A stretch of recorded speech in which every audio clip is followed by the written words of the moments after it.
Hello there, welcome back to Jennie Designs with Paper. Thank you so much for stopping by my channel today. I have a super cute card for you. Get comfy and let's get crafty. I have not used my Concord and Knights turnabout stamps for a long time, so I am going to be using that today. So I have my stamp, I have my jig, I have my Misty stamp positioner, I have a piece of Neenah cardstock, and we're going to go ahead and put it together. Now, I totally forgot how to do this. So the first thing I did was put the jig in my Misty, and that's not really how you're supposed to do that. Each one of the turnabout stamps comes with a guide that has this side up printed at the top. So that I also put down into the bottom left-hand corner of my Misty. And then I'm going to peel the stamp off of its backer sheet and align the stamp side down with the image guide, like the printed thing you can see there in my Misty. Now, this stamp is stained. I've washed it and washed it and washed it. It's stained. It's fine. It still works. This is when I realized that jig was giving me a fit because it has that X on it that you have to line up to in a minute, and I was losing my stuff. Also, there's a hair on my stamp because it's spring and I'm shedding, I guess, just like my dog. I don't know.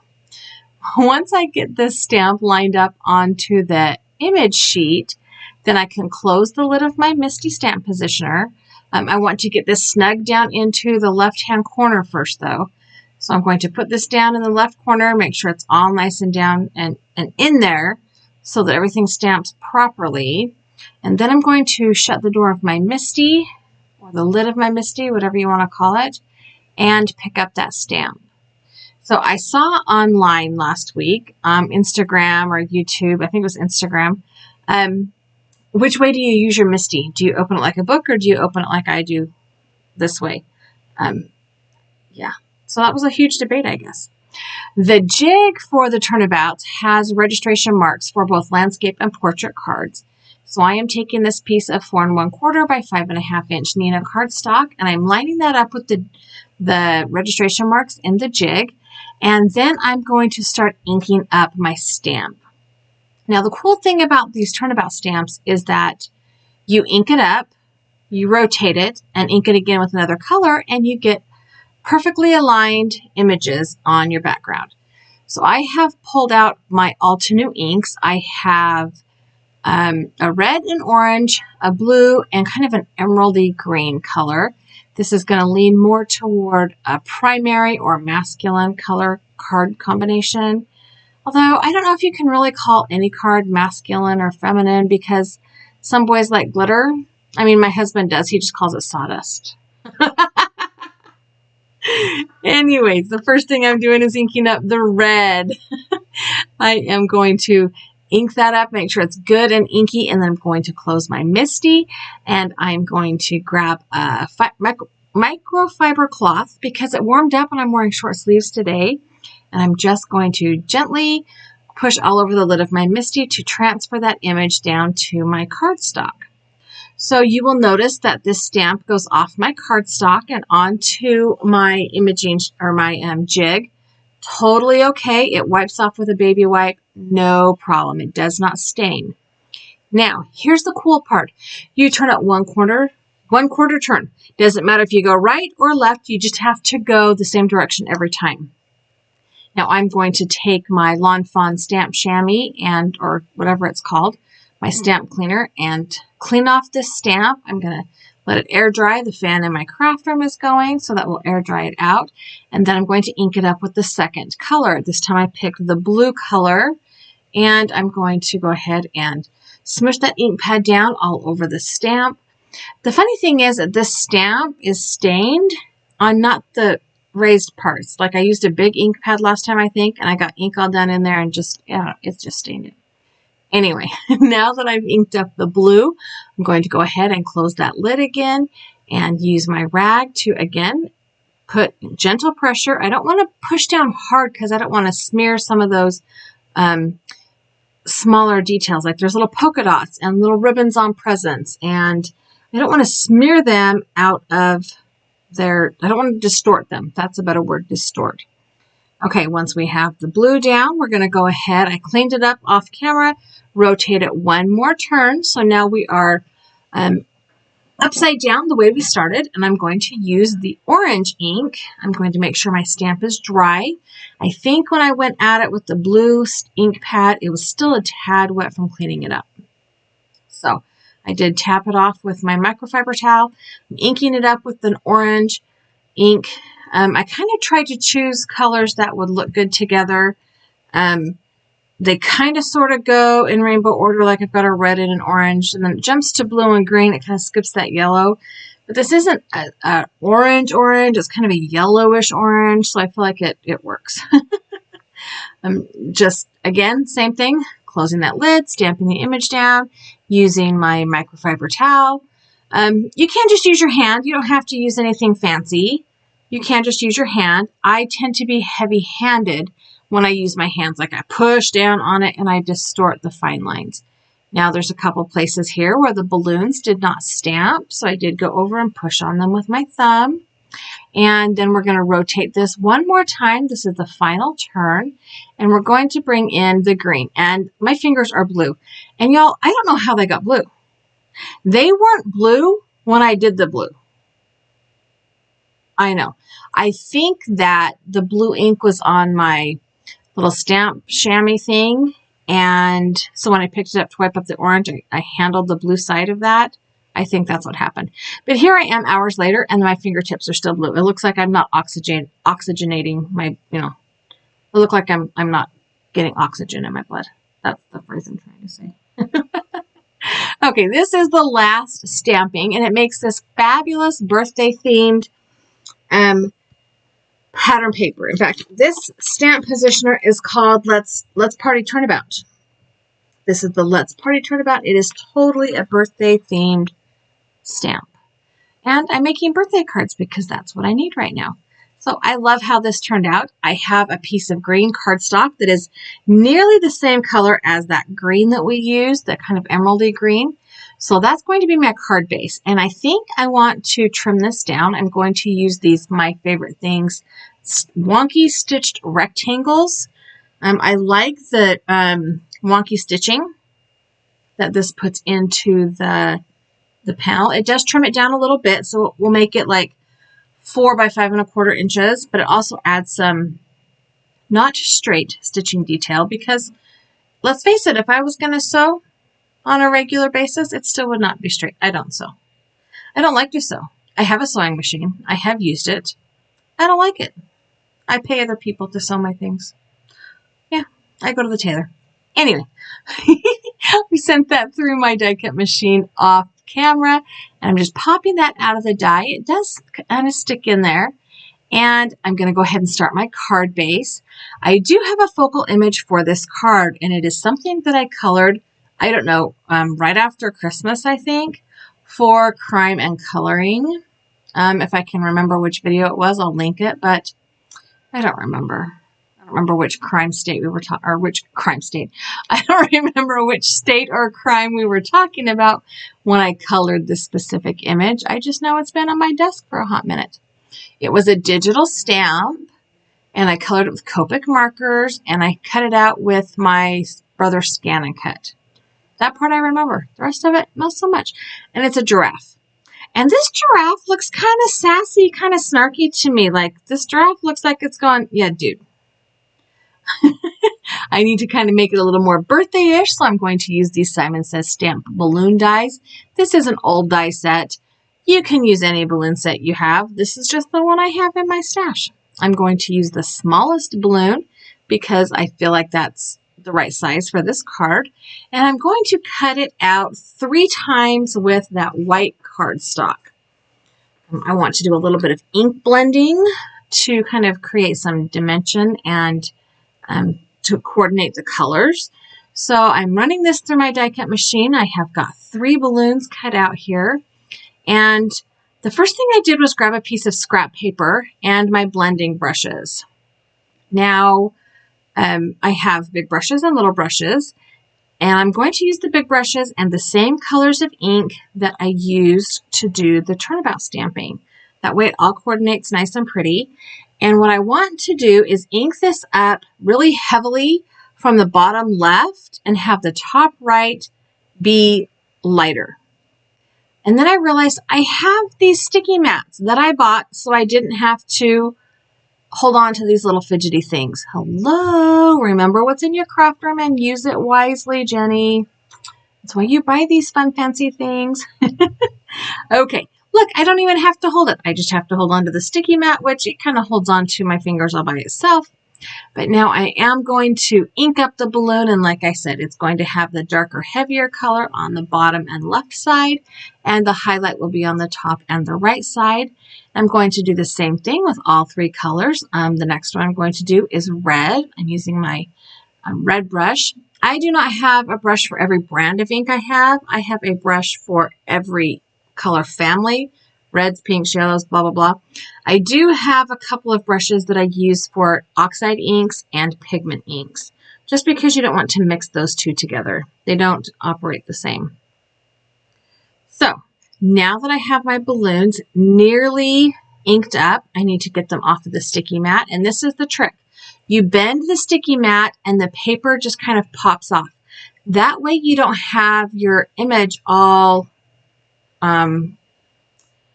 folded in half, like, rolling up. There's rolling up. That's what I mean. And look at that sticky mat. It cleaned off with a baby wipe. How perfect is that? Okay, now to figure out the layout of this card. I know what I'm doing for the sentiment. I have something snarky in mind to go with this giraffe, but it's kind of a large sentiment. So as I'm laying out my balloons here, I'm realizing it's probably not going to work that way. And I really did want the giraffe head to be down at the bottom of the card, just because it's missing its body, but it didn't turn out that way. And that's okay, because I love it. I do have a couple of sentiment stamp sets here, and we'll get to those in a minute. But the first thing I need to do, oh, sorry, I lied. We're going to do the sentiments now. I thought I did the balloon strings first because, that was traumatic. First, we're going to do the sentiment. And from a My Favorite Things stamp set, let me find out what it's called. It's called Anything But Basic Birthday Wishes. There is a stamp in there that says, heck yes, it's your birthday. Well, I don't want the heck yes part. I just want the it's your birthday. So I have put a piece of washi tape over the little heck yes part on top and inked up my stamp with white pigment ink. And then I'm peeling that off with my tweezers and my fingers. I have prepared this cardstock with my anti-static powder tool from Rabbit Hole Designs so that I can do some heat embossing. So I stamped in white pigment ink. I've heard that, I've seen a lot of people doing that lately, and it does really help when you're stamping white on colored cardstock. So cool beans, new trick for me. I mean, I knew you could do it because it's pigment ink. I just had never thought of doing that with my white embossing powder before. So winner, winner, chicken dinner. I'm going to go ahead and heat set that with my heat tool. I did start on the back to kind of dry that pigment ink, and then I melted that embossing powder on the front. And now I am using an old Simon Says stamp, all boy. I mean, this might be like the first Simon Says stamp set I ever bought, because it had stuff for boys. It has like the tennis shoe and the game controller and stuff. And there's this outline word that says dude. And I feel like that giraffe is going, dude, it's your birthday. Now my boys, my teenager and my preteen boy, they go, bruh. I'm like, dude, not a bra. Not a bra. I would much rather they called me dude. I'm going to be honest. I'd rather they just called me dude. Anyway, I'm going to go over that cardstock again with my anti-static powder tool. Now, stamping this with the pigment ink, I'm totally off camera, but I didn't edit it out because I wanted to talk about this. I inked it up. Now, this is an outline image, so the words are open, like bubble letters, but not bubbles. And I inked that up, and I pressed down nice and soft with my thumb. Nothing. Not 1 ounce of ink came off. I was like, what? Okay, maybe my magnet's in the way. So I moved the magnet, closed the lid again. Nope, nothing. Not a thing. Look, you can see, nothing is there. So I took that ink pad and I mushed it into that stamp. I got it all down into the open areas. I mushed it down in there. And then I used my fingers to go over the outline part of each letter. And voila, we have a stamped image. I've never had that problem with that stamp before, and I think it is because I'm using pigment ink. It's the only thing I can figure, because I have used that dude 100 times. And yes, you have to say it with the sound effects. You can't just say dude. You have to say dude. Because, you know, that's how my teenagers say it. My 13-year-old has a deep voice. He like went from not deep voice. He didn't even squeak very long. He just went to deep voice. It is crazy. And he goes, dude, except he says, bruh. Anyway, now that it is dry, or cooled off rather, I'm going to go ahead and take that rag and clean all of the extra anti-static powder off the cardstock. I'm going to trim this down. I did it in just a rectangle. I probably should have left it going the whole length, but I did not, I didn't center it in that width, because that was the same width of cardstock as my card base, so it totally would have gone the whole width of my card. But I just trimmed it off right close to the letters. And now I have to figure out how this is going to assemble, because my sentiments is a little bit bigger than I remembered that being. And the giraffe, yeah, all the things. First, I got to put string on the balloons. Now, I am not going to make you watch me do this all. I'm going to show you one balloon and fast forward, because this was the worst part of this card. This was the traumatic part of this card, because the little balloon end doesn't have very much neck to it. It's just got a little tiny bit. So I got the string around it, put a little glue on the back, and then just for extra measure, I added a little tiny piece of washi tape over the glue and over the string. So did that to all 3 balloons, and now I want to take this giraffe and my craft knife, which was stuck to a magnet, so it had all the things stuck to it. I want to cut open his mouth, which sounds really violent. I want to cut open his mouth so that he can hold the balloon strings in his mouth. Okay, giraffes, they do not have opposable thumbs. Cannot hold it in his hoof. So I'm going to just cut that line right where the edge of that top lip is, and I'm going to stick the balloon strings up inside his mouth. Now, technically, I think this is a she giraffe, because it comes from a digital stamp set that's like a new baby card thing, but that's okay. I don't care. My boys have fabulous eyelashes. This giraffe has fabulous eyelashes. We're going with it. We're just going with it. The next thing we need to do is put our stamped paper down on our card base. I am still super excited about how this turned out. I love this color combination. I think it looks fabulous. And that green, oh my gosh, I love that green. Totally one of the best colors of green ever. Okay, now we've got to put the giraffe. And like I said, I wanted the giraffe to be down at the bottom. And probably what I should have done was put the sentiment over the base of the neck. But I didn't. But that's okay. It's okay. I made choices. Choices were made. We're moving on. If I ever redo this, I totally would do it the other way. But I don't hardly ever make the same card twice. Unless I'm doing a set of cards at one time. Okay, we need foam tape on the back of the giraffe. So I've got my 3M, my 3M foam tape, my giant Amazon roll. And I'm going to add some foam tape to the back of this giraffe. Also not going to make you watch that whole thing. And now we're peeling off the backing paper so we can get our card front assembled. I got all of the paper peeled off and then thought, ooh, I should put this sentiment strip down first. Yeah, you know, I'm working on the fly here. Didn't really have a huge plan in place when I went into this card.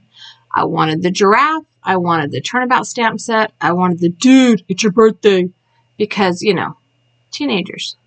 Guess what else I did? I put foam tape on the back of that mouth that I just used my straight blade to cut off. Or to cut open, rather. Yeah, that becomes problematic. Also, I put little pieces of foam tape on the entire back of all 3 balloons. Also becomes problematic because I'm stacking them. So yeah, that was a little bit of an issue. So I'm going to zoom through the placing of the balloons because this did take a minute and I had to peel some of the foam tape off and blah, blah, blah, blah, blah. All of the things that you do when you're making cards that you like to block out of memory and not remember that you did because duh, you know better than that. Yes, that's where I was. I did go back and forth with whether or not I wanted these strings tight, and it looked weird to have them tight. It looked like the wind was like blowing the balloons away from the mouth, which, you know, that happens. But I felt like a giraffe is tall enough that probably the strings could be a little loose and the balloons would still be tall and it would be okay. It would be okay. I like the loose strings better. Now I have arranged all my balloons. I have arranged the strings in the mouth of the giraffe. I am going to stick a little bit of glue up in the giraffe mouth to hold those strings in place. And it, you know, it started all come undone right here because the string stuck to the glue. Of course it did, right? Of course it stuck to the glue bottle, but that's okay. It's string. I just slid it right back up in there, used my finger to push that little mouth shut, and voila, we have a giraffe holding a bouquet of balloons. I do have that string that's kind of hanging out funny, but I just tucked it in and nobody but you and me will know it's there. I'm going to cut this other string off just a little bit shorter, and then I'm going to add another little drop of glue on that string knot on the top balloon. It dries clear, so it's not a big deal. And then I'm going to trim the string ends off. And that's kind of like almost the whole card. Okay, really that is the whole card. All we have left to do is add the copy paper to the inside of the card so there is a place to write a fabulous birthday message to whichever dude happens to get this sassy giraffe or snarky giraffe card. And my ATG, my tape runner, kept falling over on my glass craft mat and it felt like the house was falling in. I don't even know. All right, zooming in so you can see that sentiment that I love.